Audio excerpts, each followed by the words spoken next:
kakati ekiriwo kiri nti ndese package ya client waffe. Yes, Nyondo Glue ekizigo kyolina okwesiga nofuna glow nofuna shine naye munkwata ko sigwa munkwata ko sigwa abana basigwa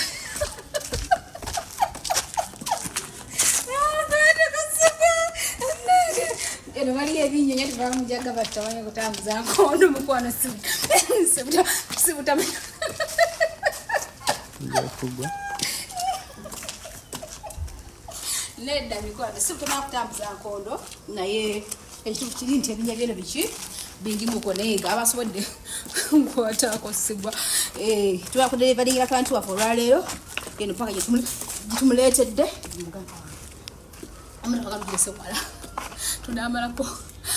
Yes, tuyakudeleveringa kantu waffe eno paka giye mweru bintu byakulabika bulungi kushanana kunyirira okitegeera so tonkwata ngangwa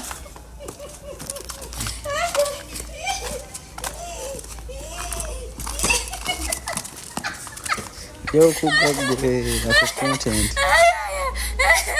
ya kugagwe kakokone obajiri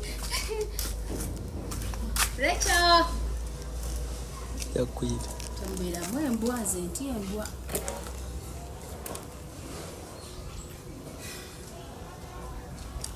tubaina akukade Rachel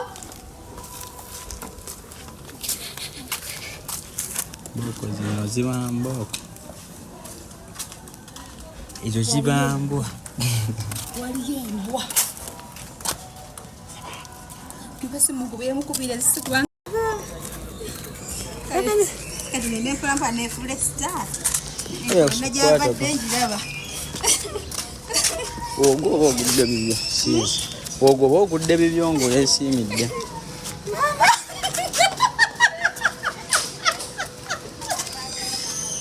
ogo ogudde bibyo sinze sijja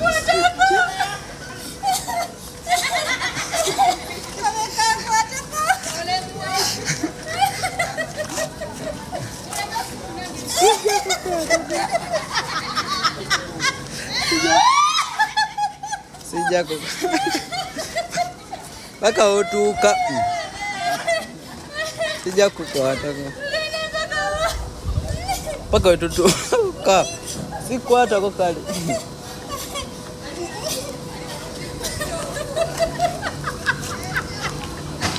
sikwatako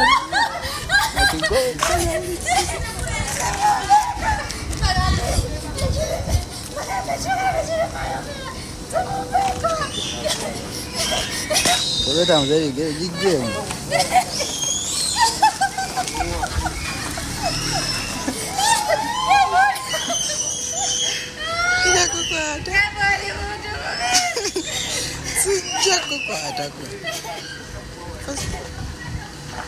Sija kukwatako.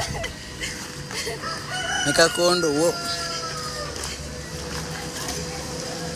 Bagambe choga yashema kola ki? Ayogera. Kati mujye munkube.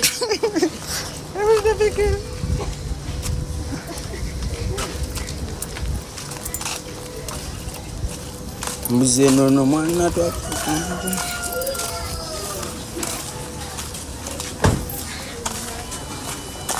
Ya.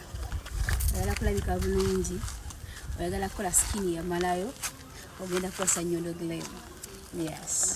Tulina package ezenjawulo tuzigaba okusinziira ku skin yo. Yes. So gwe naliro oyala kulabika obulungi okulabikako ngaze n'okunsingako obinakosa ekizigo ekya Nyondo Glue.